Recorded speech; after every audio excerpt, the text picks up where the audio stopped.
vidéo, on va faire le tour des différents équipements qui sont nécessaires pour créer des vidéos, pour faire des formations en ligne. Alors, si tu ne connais pas ma chaîne, je m'appelle Julien et sur ma chaîne, j'aide les gens qui veulent créer des formations en ligne.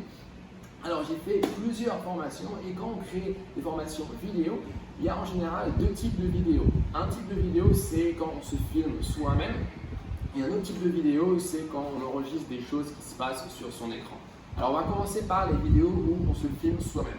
Alors déjà, on va avoir une image qui est stable. Et donc si on tient notre appareil photo ou notre appareil vidéo dans la main, ça va se balancer de tous les côtés, ça ne va pas vraiment faire une bonne image. Donc déjà, il nous faut un trépied comme ça, où on va fixer son appareil pour enregistrer au bout. Et après on va le poser sur le sol. Et donc comme ça, c'est stable, on peut appuyer sur le bouton enregistrer et puis voilà, l'image est parfaite. Ça ne vaut pas forcément très cher, celui-là j'ai dû payer, je sais pas, peut-être 30 €. C'est du plastoc, c'est pas super solide, mais bon, c'est pas grave, il n'y a pas forcément besoin de payer très cher.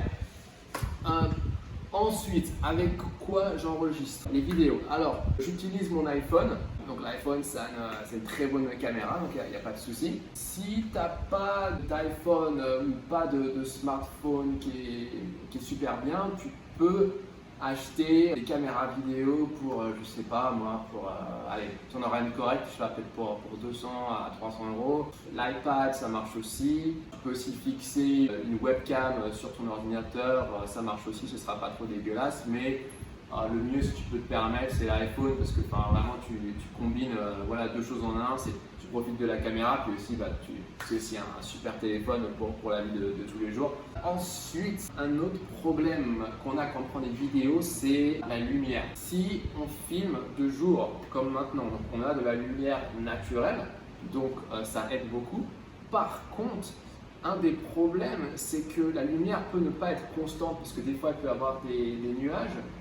Donc il faut regarder un petit peu avant dehors comment ça se passe, est-ce que c'est une journée comme aujourd'hui qui est dégagée ou pas. Si ce n'est pas une journée qui est dégagée, en fait on prend un peu des risques en utilisant la lumière naturelle. Alors dans ces cas-là, il va falloir éventuellement tirer les rideaux de la pièce et utiliser plus de l'éclairage artificiel qui sera plus constant. Voilà, et donc ça c'est très important pour la qualité de la vidéo. Ensuite, une fois qu'on a l'image, ensuite il faut le son. Alors là, il y a différentes possibilités. Si on est à l'extérieur, ce qu'on peut utiliser, c'est un micro lapel. Donc un micro lapel, c'est, je crois qu'on dit un micro cavalier en français. C'est quelque chose qui se fixe comme ça sur le t-shirt.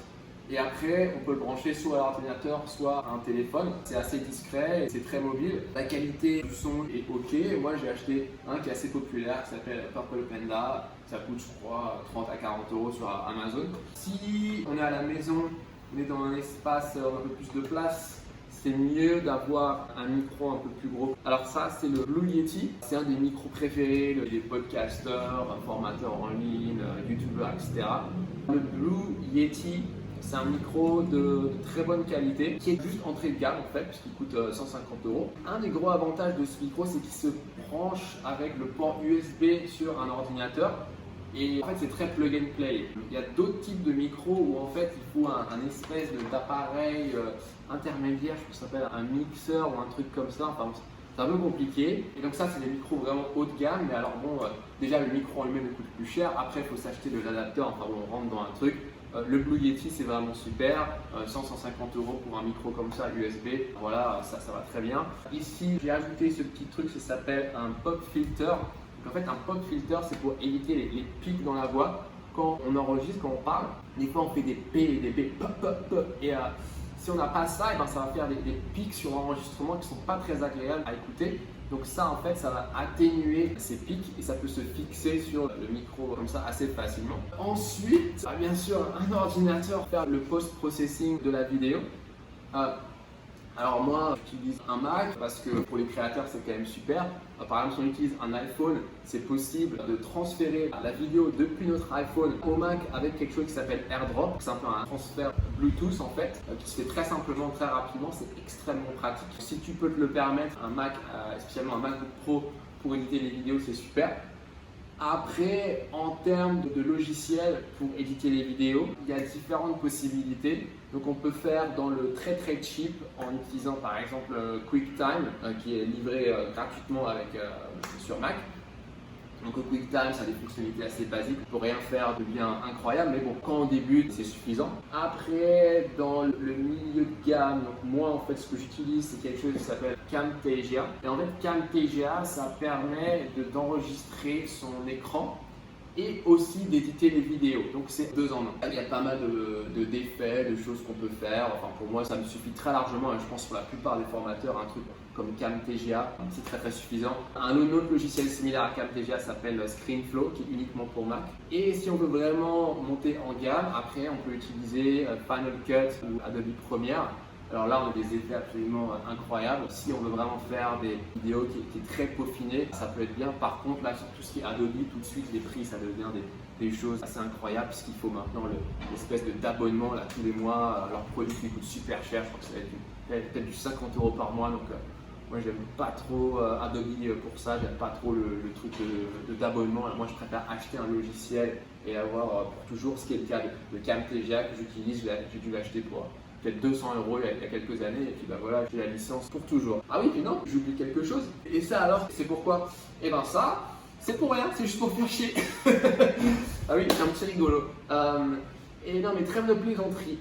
Donc là, j'ai quand même montré pas mal d'équipements qui sont pour les débutants, mais on n'a pas en fait forcément besoin d'acheter tout ça pour faire une formation. Si vraiment tu veux commencer tout de suite, en fait, tu peux juste t'en sortir avec peut-être la webcam de ton ordinateur, le micro de l'ordinateur, et tu t'enregistres comme ça.